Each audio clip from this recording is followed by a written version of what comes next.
Magandang umaga po sa aming mga kaibigan, mga kababayan at mga kapatid natin sa Panginoon. Ako po ay magbibigay payo sa ating mga kaibigan, mga kababayan, lalo sa mga taong may katungkulan sa ating bayan. Don't panic. Relax lang po tayo, mga kaibigan.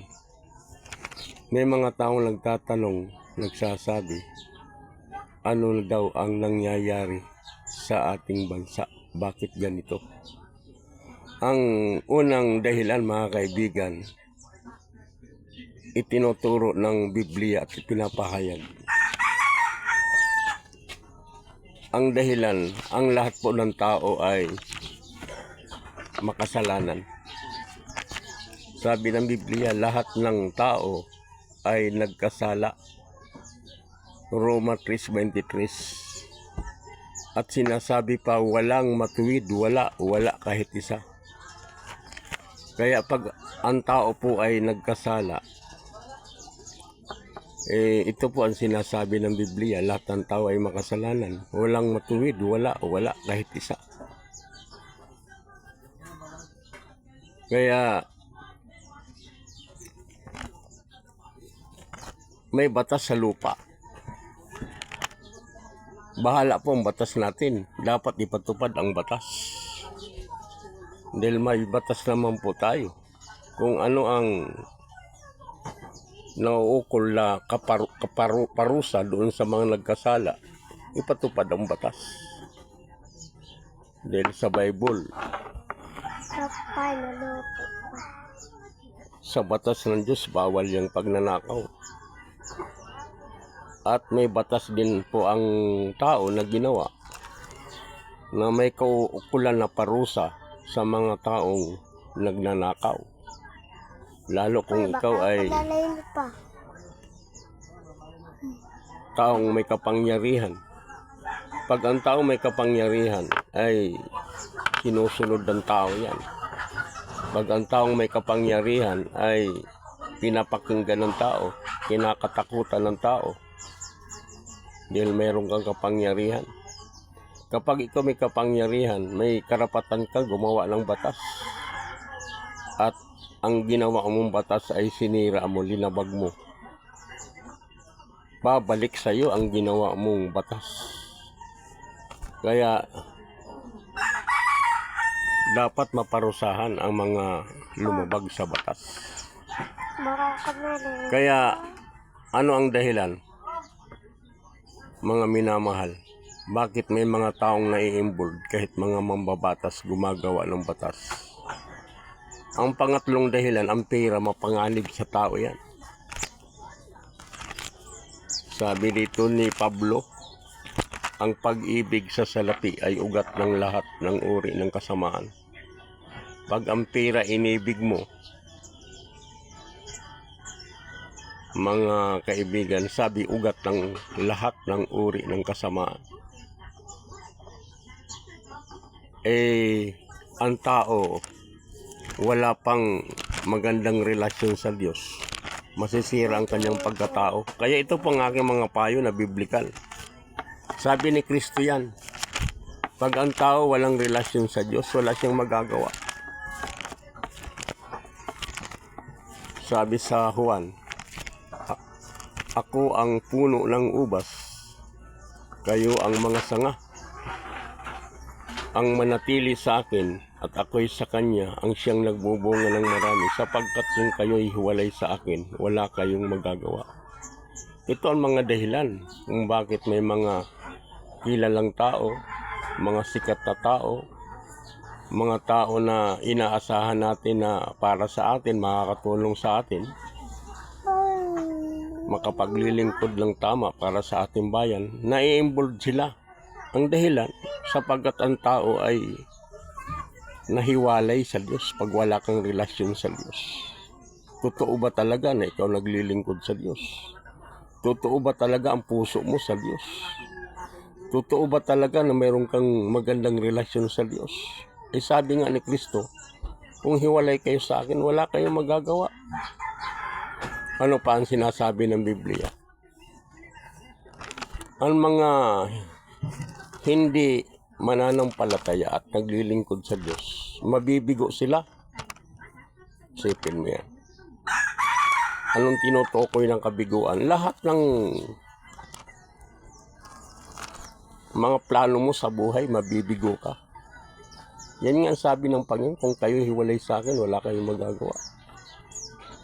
Kaya ang bida ngayon sa buong mundo, mga kaibigan, ang Diyos, ang salita ng Diyos, ang bida dito. Sabi sa Roma, mga kaibigan, sapagkat sinasabi ng kasulatan, ang lahat na sa kanya'y nagisampalataya ay hindi mapapahiya.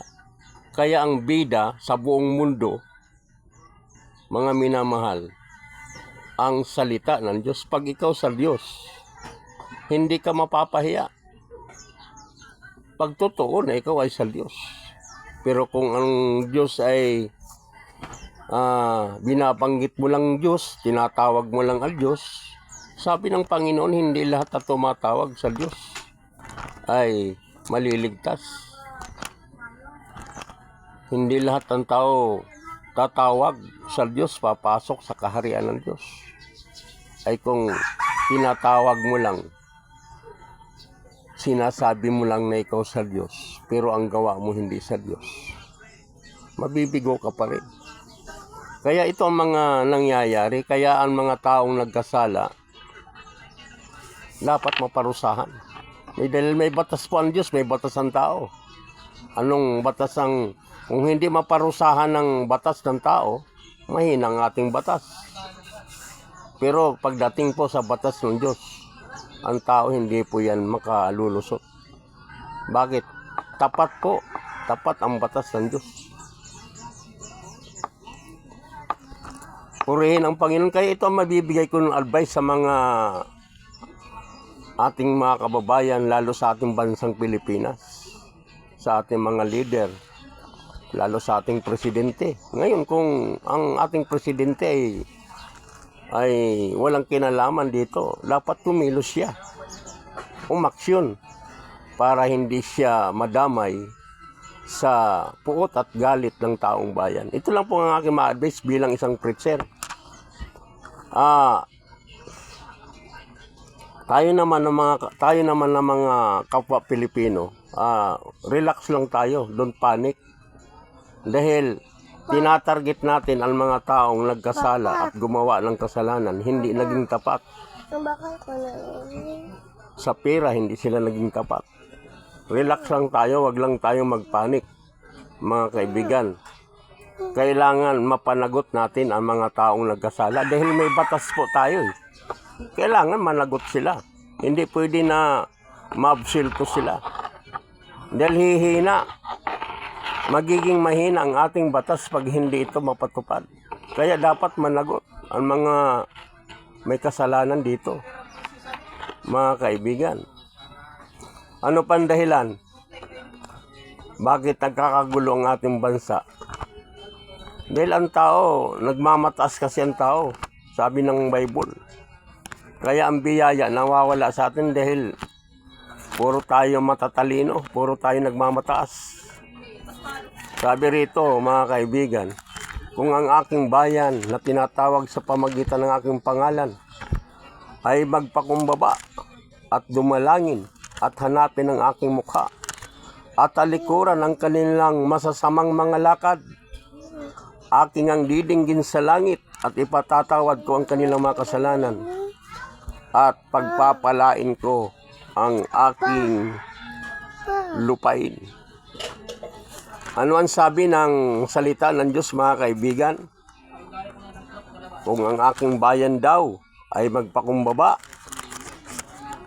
at dumalangin at hanapin ang aking mukha, sabi ng Panginoon, at talikuran ang kanilang masasamang mga lakad, aking ang didinggin sa langit at ipatatawad ko ang kanilang mga kasalanan at pagpapalain ko ang aking lupain.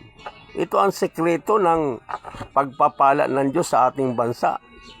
Pag ang lahat ng tao ay maglingkod sa Diyos, dumalangin, magpakababa, magpakumbaba.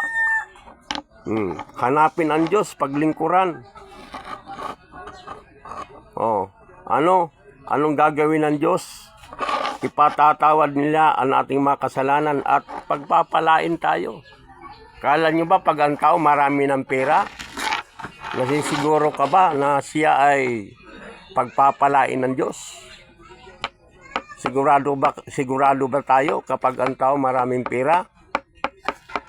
Mga minamahal, mararanasan niya kaya ang pagpapala na mula sa Diyos? May mga tao na nagpapakamatay dahil sa pera. Kung marami kang pera, nagalit sa iyo ang Diyos, tinanggalan ka ng buhay at ng lakas. Dahil ang Diyos, mga kaibigan, siya ang may-ari ng pera. Hindi tayo may-ari ng pera, ang Diyos. Kaya ang pera dapat ginagamit ito sa mabuti. Kaya ang payo ko sa ating mga kababayan, sa mga kapatid kong Kristiyano, don't panic, wag lang tayo magpanik. Samahan natin ang panalangin. Kunting pagpapakumbaba. Yan. Kailangan, tama yun, ating pursigihin ang ating presidente na kumilos siya. Panagutin ang mga nagkasala.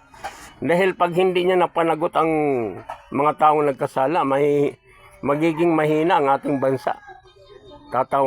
Pagtatawanan tayo. Ipatupad ang batas dahil may batas naman. Sa mga magnanakaw, ang tao nga lang, magnakaw lang ng cellphone na ipapakulong ang tao. Ayan, pera yan. Buwis ng taong bayan yan. Mga minamahal. Kaya,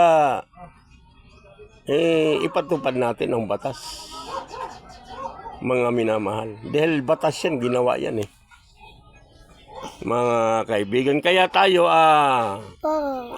mag-ingat lang tayo sa pagsasalita. Yan lang payo ko sa aking mga kaibigan, mga kababayan. Maging maingat tayo sa pagsasalita.